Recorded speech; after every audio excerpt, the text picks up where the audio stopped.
এখন বাজে ঠিক ঘড়ির কাঁটায় 12টা বেজে গেছে প্রায়। আমরা আজকে চলে এসেছি 70 শান্তিপল্লীতে। এটা ঠিক অ্যাক্রোপলিস মলের উল্টো দিকে। এখানে দেখাচ্ছে ইস্টার্ন মেট্রোপলিটন। এই যে ভেতরে ঢুকতেই কিন্তু একটা সুন্দর পরিবেশ তৈরি হয়েছে, চতুর্দিকে কাঠের কাজ করা। এটা এখানকার মেম্বাররা যেটা বলছে, এটা একটা ভারসাম্য বজায়, একটা ভারসাম্য রাখার যে প্রকৃতিতে ভারসাম্য যে থাকে সেই নিয়ে একটা থিম বানিয়েছে। প্রকৃতির সাথে আমাদের যে পরিবেশের যে একটা ভারসাম্য বজায়, সেইটার থিমই এখানে তৈরি করেছে।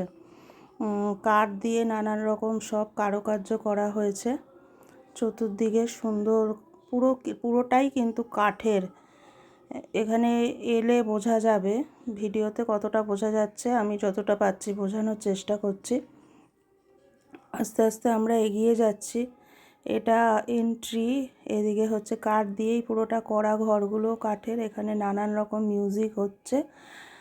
আর এই পাশে একটা কোনো নাটকের মতো বলছে একটা লোক দেখা যাচ্ছে। একজন এখানে নানান রকম নাটকের একটা পরিবেশ তৈরি করেছে।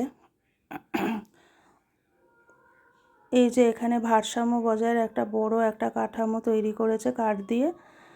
আর চতুর্দিকেই কিন্তু পুরোটাই মানে পরিবেশটা অন্য রকমের, খুব সুন্দর লাগবে দেখতে। এলে সামনাসামনি দেখলে আরোই ভালো লাগবে। এইখানে মা দুর্গার মুখটা সেই কাঠের মাঝখানে, কাঠের দিয়েই দুর্গা ঠাকুর প্রতিমাটা করা হয়েছে। এখানেও দিয়ে অনেকে উঠে উপরেও যেতে পারবে। এদিক দিয়ে এন্ট্রি করা হয়েছে। আর এই যে এটা আমরা যে প্রকৃতির সাথে পরিবেশের ভারসাম্য বজায়, সেটাই কিন্তু এখানে পুরোটা বোঝানোর চেষ্টা করা হয়েছে। এখানে ছোট ছোট কাঠের ঘর আছে, যেগুলো অনেকটা পাহাড়ে দেখা যায়। পাহাড়ে গেলে আমরা কিন্তু কাঠের ঘর সচরাচর দেখতে পাই। মা দুর্গার মুখটা খুব সুন্দর, খুবই সুন্দর প্রতিমা, অসাধারণ। তোমাদের কার কীরকম লাগছে একটু জানিও প্লিজ। লাইক কমেন্ট করো, কমেন্ট করলে আমি বুঝতে পারবো। এটা কিন্তু 70 শান্তিপল্লী এই জায়গাটা।